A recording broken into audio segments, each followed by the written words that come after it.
Well, speaking about going into the afterlife, there is yet another game that sends you into the afterlife, and that is a game that both Taylor and I are playing for review. Launched last week. Cursed to Golf is now available. Officially launched on the 18th. Yep. Game we covered at PAX East. We have been talking about this game since announcement, and it's finally out at PAX West last year. That's right. Yeah, I'm going to jump in. I know, Taylor, both you and I have go for it. Game for review. We both put a ton of hours into this sucker. I'm sitting at right around 20 hours right now.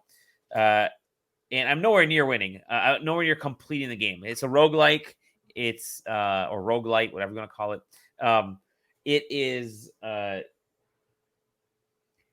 This is one of my favorite games that I've played in the last 7-8 years. It is so freaking good from a. It's so free. It's hard not to glow about this game because it's done so well with all the little additions, all the little things they did to this. It's golfing. It really is like 2D golf, which we played. I have a bajillion 2D golf games on my phone.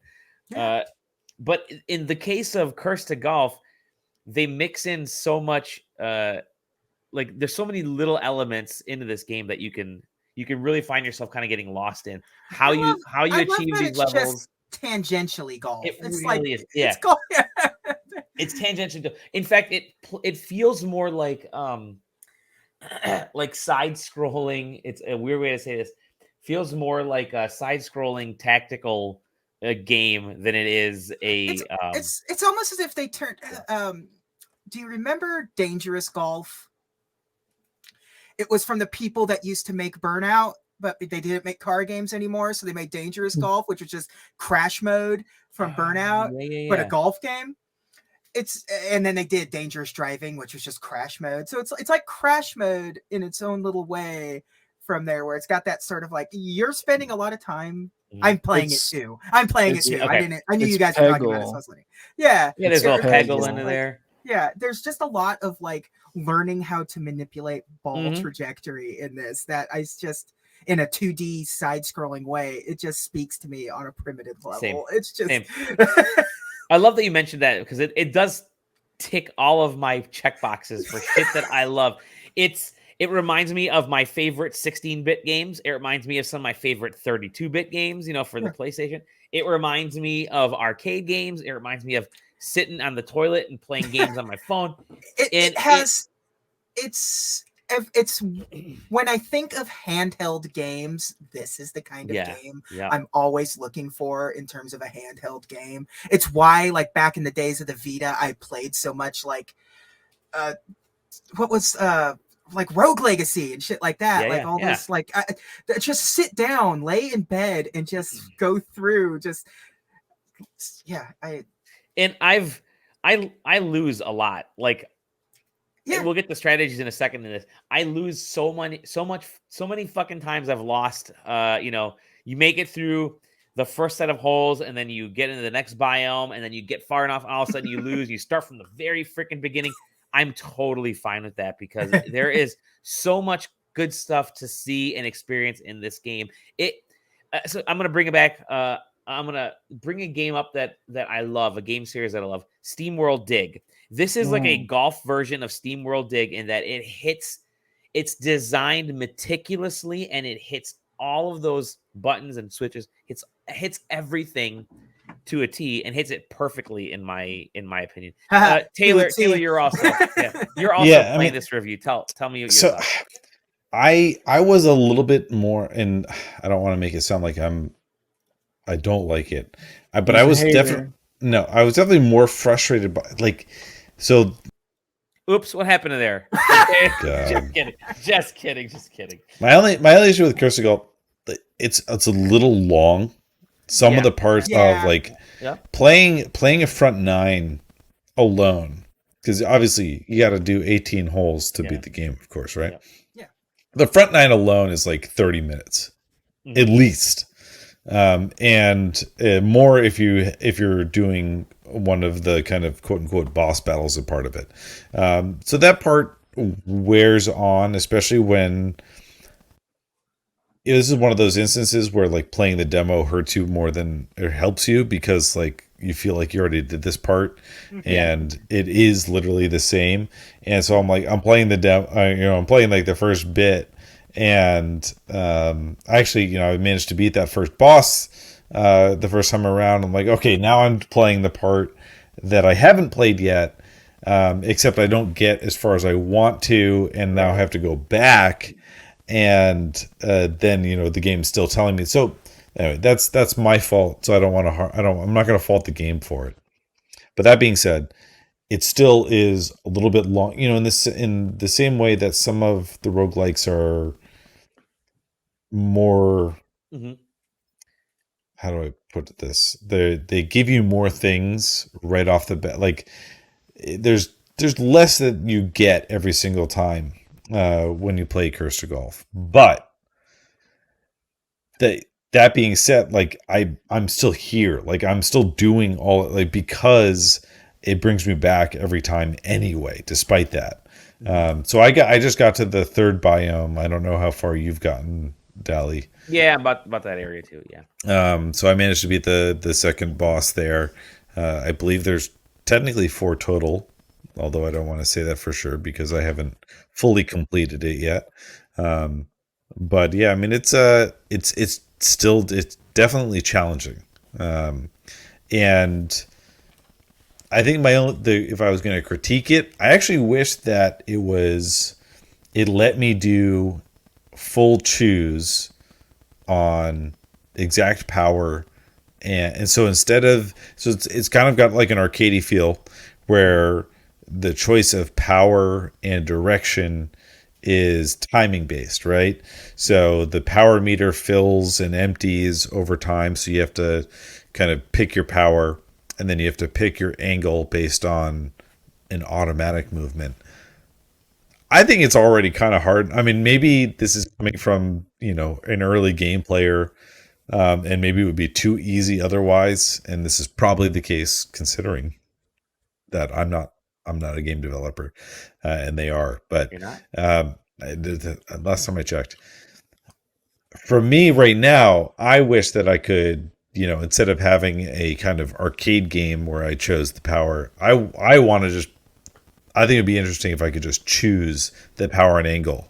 I think the camera is limiting enough that you can't hit perfect shots anyway. But anyway, that's just, I don't know if you agree on that, but that's fair. Yeah, it's fair. It's you're wrong, but it's fair. No, I'm just kidding. No, you're right. And it does because they kind of give you everything right off the bat. And all the different, and it does feel like, I got to trudge through this whole area again. Like, what am I unlocking this time on this run? Except for, part of it is that my brain is broken because so many roguelites have done the things like to unlock. All right, I'm back again. What do I unlock this time? And Hades like very different, exactly. And unfortunately, Hades did it really well. Where my brain has already been tricked. I can't untrick it. And Rogue Legacy, the last kind of like big roguelike that I played, also did that element of it very well. I think what's so yeah, I definitely love this game. It's going to be in it's definitely good. One of my top 2 games of the year, 2 to 3. I mean, it's this and probably Elden Ring right now for me. But it is. I do wish there were that less. I agree with you that first half hour of the game, you're like, man, I did this demo. We've done a demo a few times because we did it at PAX, we did it on Steam, Next Fest, all that stuff. It's like, okay, I did it. None of that carries over. But once you get past that part, you start to think, okay, what's new? Well, because the levels kind of reshuffle and readjust, and it's got all novelty feels really good. Every novel part, And some what's really interesting is that some playthroughs that I've done, some of the earlier levels feel a lot easier because because I've kind of figured out certain things. But then the next run, those like one of those levels will just be insanely not difficult, but just way more challenging based on the cards that I have. I will say this though, something that I'm learning very quick is just I don't know how you guys are playing, but I've decided I'm just gonna start using up every card I can because you have opportunities to get. You have opportunities to get tons of cards. So you might as well just use every card you can. Don't store them like I did my first 5 hours of playing. This isn't like an RPG or something where you're going to have to worry. Like, do I use my Phoenix down now, or do I save it? And that was my mistake early on. The first 5 hours, maybe 8 hours that I was playing the game. Not just that, but like at least for my case, the boss battles are so much harder than the rest of any of the levels. Yes, I love that. It's gratifying because what it does mean though is that take every hard option that there is, every hard path where you have to do a cursed hole. So in the game you can just play a normal hole, or you can play a cursed hole where every certain number of hits you get a negative debuff on your hit, where you can only hit left, or you can only hit right, or you're upside down, or you have a timer. Or it bounces really high, etc., etc. But at the end of it, you get a free card pack where you get these ace cards where you can add on an effect to your shot. And a free card pack is worth like $600 of Curse to Golf dollars. And it's very valuable and it's worth it. If you only use 2 cards to complete the pack, you get 1 extra card net. Kind of thing. Yeah, those are the cards that I don't use until I get to boss battles. Exactly, and then all of a sudden the boss battle hits, and you're like, oh shit! Where it does not matter how many extra par shots you can add, because the thing is that you have to beat the AI to the hole. That's really what it is. Yeah, it becomes a race. It's the 2D race that I wish the new Mario Golf really was when it came to racing. Yeah. But I will say this: what I would love to see in this game, and maybe obviously it just launched this past week, so maybe they'll look at DLC or other modes or stuff. Would be other modes. I'd love to do like an endless golf mode, or just 18-hole golf mode, which is just 18 holes without a story based into it. Maybe there's not even cards. Maybe it's just something kind of just sit and play. Maybe maybe the boss battles are actually the 3 or 4 of us playing these holes together. How badass would Cursed to Golf be if it was multiplayer and we're all getting through this with the same card pack? And I think there's some really cool things they can do with. I think the card pack stuff on a multiplayer basis would be sick.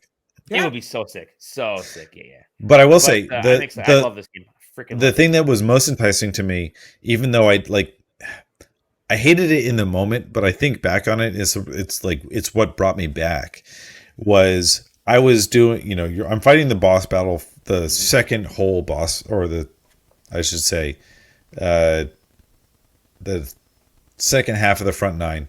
So this is holes I beat the first boss and then I'm on the next set of holes. So I'm fighting the second boss for the first time. And there is so much of the kind of good nervous energy, that good anxiety of you're struggling to race against it, and you feel that twisting anxiety of not being able to make it. And dude, I'm hitting bad shots because I'm anxious about you feel the tension that you're not going to make it.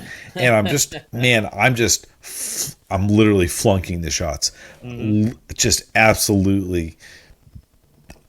And I don't have the cards to correct the problem. And so I'm just, I'm trying to make a shot and I'm standing up in frustration. But I'm like, okay, I'm better than this. And so, but that's the feeling that brings me back. And then the next time around, I beat it. I was really happy to see that the next time around, I didn't have to fight the boss that I had already beaten again, because that is the most time-consuming hole in that race against trying to complete it. So Stefan asks, is there time? And you alternate shots. So you alternate shots, but you can. I not really a spoiler. You can affect the boss that you're you're facing against, and your goal is to get to the hole in before they do. Before they do, whether it's fewer shots, whether it's more, depending on how you can always earn extra shots. So it's really just who gets to the hole first. Like real golf. Like real golf. Yeah, the difference is that, like, we say fewer shots, but that means a lot less if you know all of the different powers that there are in the ace cards. Fewer shots can mean a very vast number of things because there's a lot of ways that you can circumvent the rules of the game through the cards. So for sure.